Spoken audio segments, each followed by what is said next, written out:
একটা দেখুন লেবু গাছ কিনে এনেছিলাম কিছুদিন আগে। গাছটা এইভাবেই বেশ কিছুদিন রেখে দিয়েছি। আজ ভাবছি গাছটা পুঁতে দেব। এই গাছটায় 7টা লেবু ধরে আছে। চলুন তাহলে গাছটা এবার পুঁতে দিই।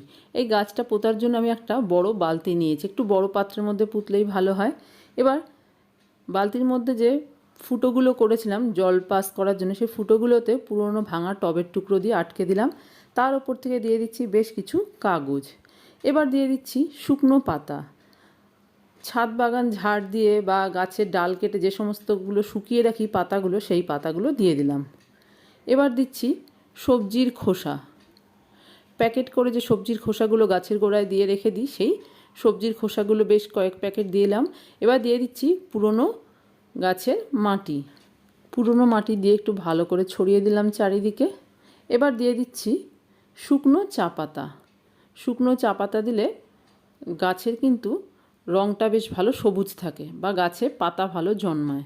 এবার এই যে প্লাস্টিকটা আছে, মানে যেই প্লাস্টিকটার মধ্যে গাছটা রয়েছে, সেই প্লাস্টিকটা কেটে বাদ দিয়ে দেব।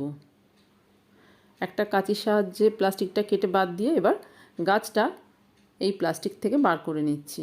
লেবু গাছে যেহেতু কাটা হয়, তাই কাজটা কিন্তু একটু সাবধানেই করতে হবে, নাহলে হাতে কাটা ফুটে যাবে। এবার আমি এই গাছটা বসিয়ে দিলাম বালতির মধ্যে। ভালো করে বসিয়ে দিলাম, ঠিক মাঝখানটায় বসিয়ে দিয়েছি। আর একটা লাঠি দেখুন এইভাবে পুঁতে দিলাম।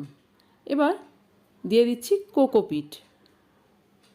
বেশ কিছুটা কোকোপিট দিয়ে দিচ্ছি চারিদিক দিয়ে বালতির। ভালো করে কোকোপিটটা গাছের গোড়ায় দিয়ে দিচ্ছি। আপনারা এখানে মাটির ব্যবহার করতে পারেন।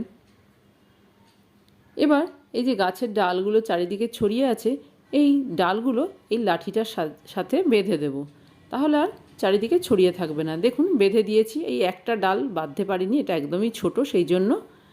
এবার দিয়ে দিচ্ছি বেশ কিছুটা জল। লেবু গাছ বসিয়ে দিয়েছি। এবার এটা আস্তে আস্তে বড় হবে। যেখানে বাকি লেবু গাছগুলো রেখেছি সেখানেই রেখে দিলাম। এইভাবে আমি হালকা বেড বানিয়ে তার মধ্যে কিন্তু গাছ বসিয়ে থাকি। এতে গাছগুলোও বেশ ভালো হয়।